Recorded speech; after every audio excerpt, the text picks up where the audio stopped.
Our troops have a conscience, they have character, they have ethics. And if you are black or a woman, or you don't like being on ships for 9 months, or you're against illegal wars, or you're against blowing people up for no reason, there's a lot of reasons to be uncomfortable and unhappy with this military and this leadership, but it starts at the top.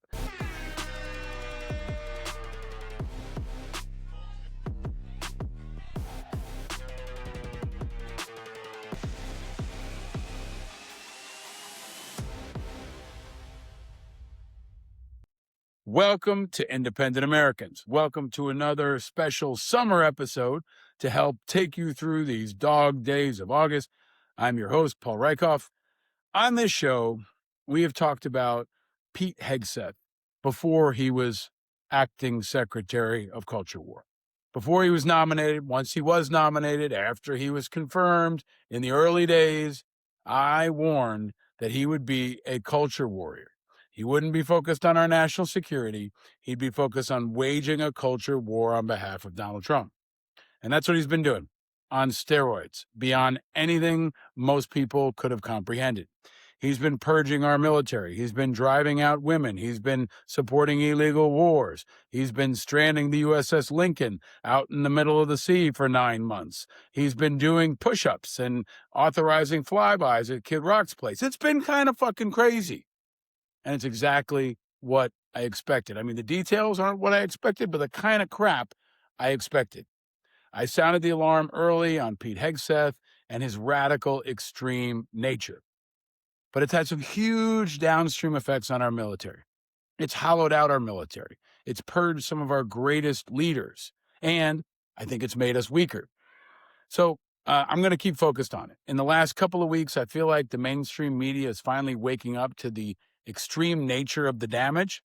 The USS Lincoln might be the wake-up call that America needs, but it's not the end.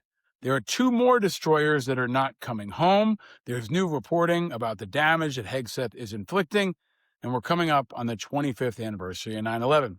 So I sat down with Jacob Soboroff on MS Now. He was filling in for Nicole Wallace. I'm there almost every Wednesday for a What the Fuck Wednesday segment. It's one of the many I do on Wednesdays. I usually do News Nation, then MS Now, then CNN. I'm open to going on Fox or anywhere on the far right, but I do basically a media hat trick of the left, the right, and the center. And MS Now is a good place for me to talk about national security issues, especially when they're in the news. And that's what I did this week. So here it is, a special Media Blitz episode to help you through your summer. It's a quick one, but it's a Friday. You need to get it and get out.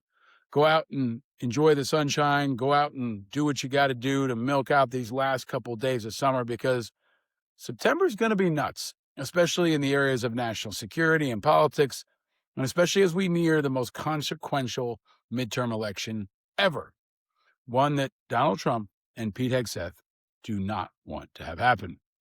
Go back and check out all our episodes on this, on Ukraine, and of course, our conversations with leading independent leaders, folks who are now running neck and neck with incumbents all across America, and great episodes like my recent conversation with Jesse Ventura. Keep the feedback coming. Let me know what guests you want to see in the fall, especially for Football Friday. College football starts this week. The NFL starts soon, and we are bringing back Football Friday. Having our most high-profile guests, pick them. Tell us who they think are going to win the biggest games in America, because thankfully we have football to bring us together, to give us relief, and hopefully Hegseth and Trump will stay the hell away, but don't count on it. Here it is, a special media episode. Thank you for tuning in to Independent Americans. Thank you for watching. Be sure to subscribe.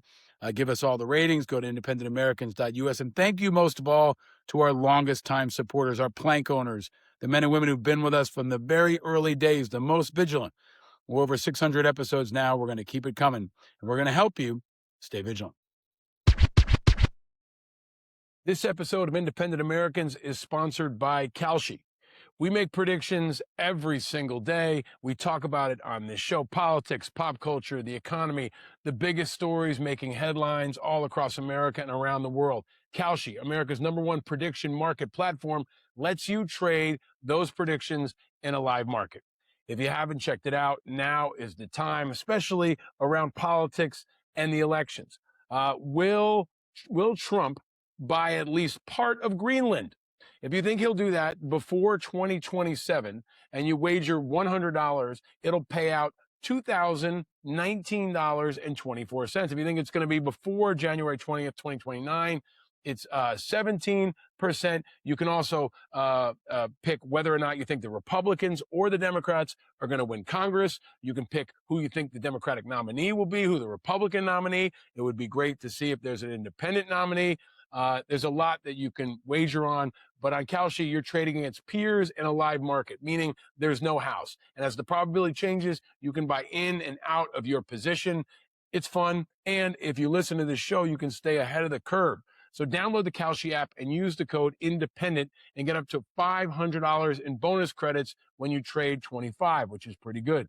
Kalshi, Kalshi, Kalshi, trade on anything.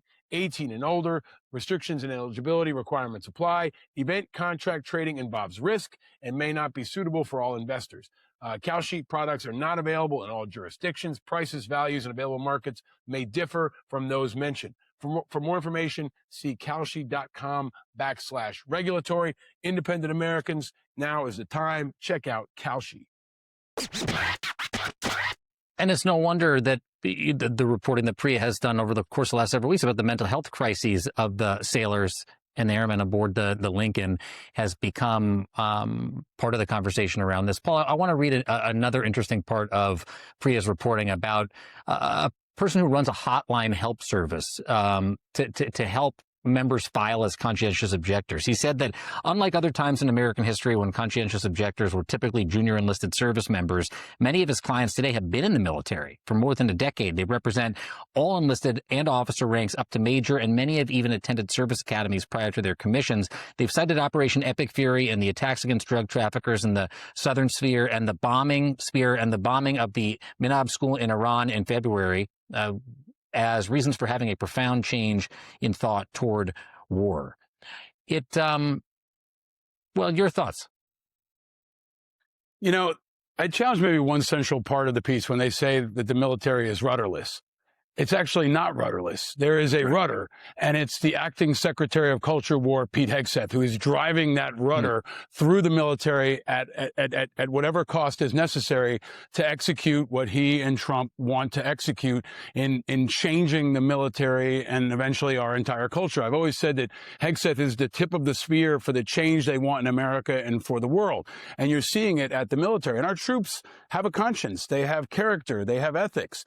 And if you are Black or a woman, or you don't like being on ships for 9 months, or you're against illegal wars, or you're against blowing people up for no reason, there's a lot of reasons to be uncomfortable and unhappy with this military and this leadership. But it starts at the top, and it starts with Hegseth, who has a total disregard for some of the most basic foundations of our military, to include the constant melding of our politics and our military. He's out stumping in Iowa for partisan political candidates while, our troops are suffering on the USS Lincoln. So this is a strategy. It's not accidental. And I think Hegseth is on strategy. And imagine how much further he would be if he wasn't screwing up all the time. I mean, he's on plan. Exactly. He's doing exactly what Trump hired him to do, and what many of us warned he might do if he was confirmed.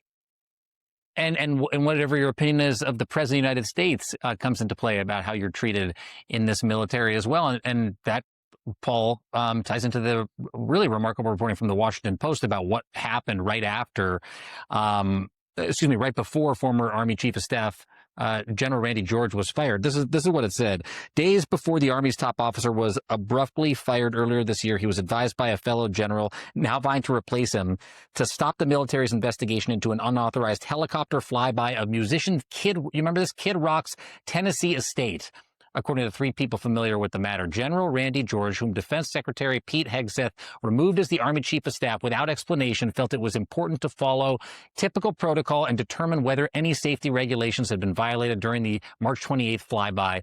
This is what they say in the article. Potentially another example, I guess, Paul, of the administration just firing somebody who does not want to go up against, or who wants to go up against Trump, doesn't want to see Trump embarrassed by people in the chain of command. Yeah, I mean, this is, again, him executing the mission of creating a homogenous, loyal, military that's really based on fealty and compliance. And you got to be cool with letting a helicopter fly by Kid Rock's house because the president thinks it's cool. And if you're not, you're a traitor. Like this manifestation of the Hegseth bro culture, right? The push-ups and the Kid Rock stuff. But really importantly, too, 27% of this country are Democrats.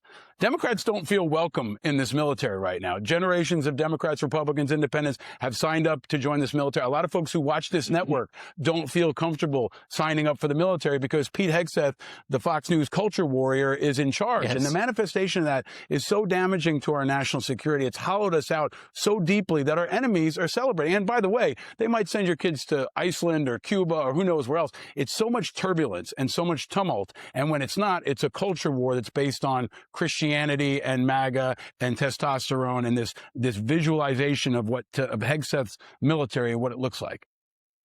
There's such an important part of Priya's report that talks about just that, about a family member who said they were angry on behalf of their loved one who's been on a destroyer by the USS Lincoln side since late last year. One person who has a friend aboard another destroyer that's staying out at sea said the sailor echoed the same sentiment. The sailor told them they were, quote, pissed off and did not understand what made the USS Lincoln the priority to head home, and both of the ships arrived in the region at the same time. Paul, talk to us a little bit more about help us understand the wear of these extended deployments on our service members and the families. Trump and Hegseth are breaking the military because they're breaking the trust. People don't trust them anymore. You can't trust them on whether or not they're going to start a war, whether they're going to tell the truth about the war, or whether they're going to honor what they promised would be a deployment. So every time you get a round of extensions, you get a round of divorces.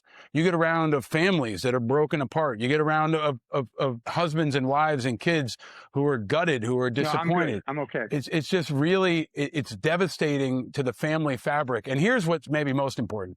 It endangers our national security. This kills recruiting. It kills retention. 18-year-olds and their parents are watching this show right now saying, you know what, maybe you shouldn't join the Navy right now. Maybe you should pick another option. And that is cascading across our society. There's so many reasons right now to not join the military. But most of all, it's because you can't trust the leadership. You can't trust them to be transparent on casualty numbers, and you can't trust them to be transparent on when and how a ship's going to come home. And the heart and soul of our military is the families, the military families, and they are pissed, and they have a right to be. Archipelago, he tells me the left and right are dreams for those without a clue. And when you wake, it's time to grow. And it's not cool to believe in school, but if I can say one thing, I've seen the children of the revolution and the good trouble they can bring. He says the red and blue are dead and independent is an attitude. An island in the sea of rhetoric and archipelago, he tells me the left and right are dreams for those without a clue. And when you wait, it's time to grow. Powered by Righteous Media.